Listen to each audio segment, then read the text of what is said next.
നീയാ വാ. എന്താണ് ഞാൻ കാണുന്നത്?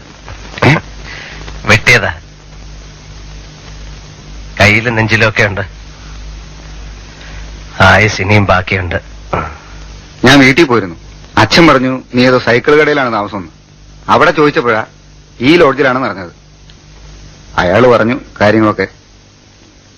നിനക്ക് വീട്ടിൽ പോയി താമസിച്ചൂടെ? ഏത് വീട്? കയറിക്കിടക്കാൻ ഒരിടം പോലും ഇല്ലാത്തവനാണ് ഞാൻ.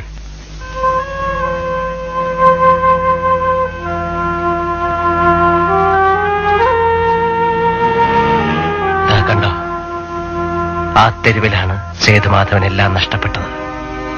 സ്വപ്നങ്ങളും ജീവിതവും എല്ലാം. എന്നിട്ടൊരു കിരീടം വെച്ചു തന്നു. ഇപ്പതാ മുഖത്ത് കണ്ടില്ലേ? ആരെയും പറഞ്ഞ് മനസ്സിലാക്കണ്ട. കൊള്ളാം, ഭംഗിയുണ്ടല്ലേ? അതൊക്കെ നമുക്ക് മാറ്റിയെടുക്കാം. എന്തിന്? ഇനി ഇത് മാറ്റാൻ പാടില്ല. സേതുമാധവന്റെ കിരീടത്തിൽ ഇതൊരു തൂവൽ.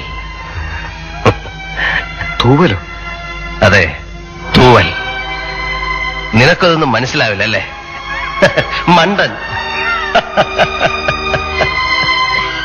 എന്ത് ശരിയായത്? നിനക്ക് ആകെ ഒരു മാറ്റമുണ്ട്. ജയിലിൽ നിന്ന് വന്നപ്പോ കണ്ട സേതു അല്ലത്. അല്ല അല്ലേ? ഒരു മനുഷ്യനെ എത്രത്തോളം താഴാൻ പറ്റും? ഭൂമിയോളം അല്ലേ?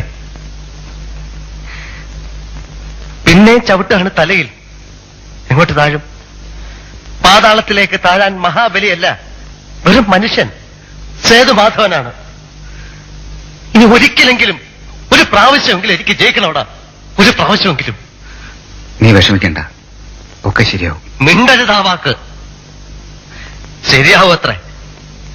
കേട്ടു തുരുമ്പിച്ചു. ജീവിതത്തിൽ 1000 വട്ടം എന്റെ മനസ്സ് എന്നോട് പറഞ്ഞിട്ടുണ്ട് ശരിയാവും.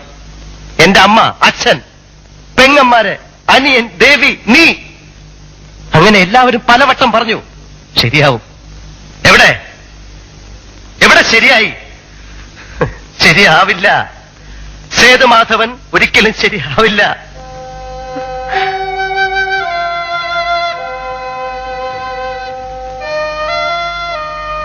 സേതു, നമുക്ക് നാട്ടിലേക്ക് പോവാം.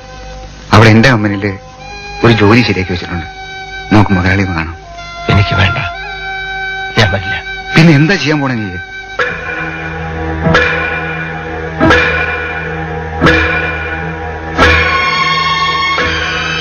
എന്ത് ചെയ്യണമെന്ന് ഞാൻ തീരുമാനിച്ചിട്ടുണ്ട്.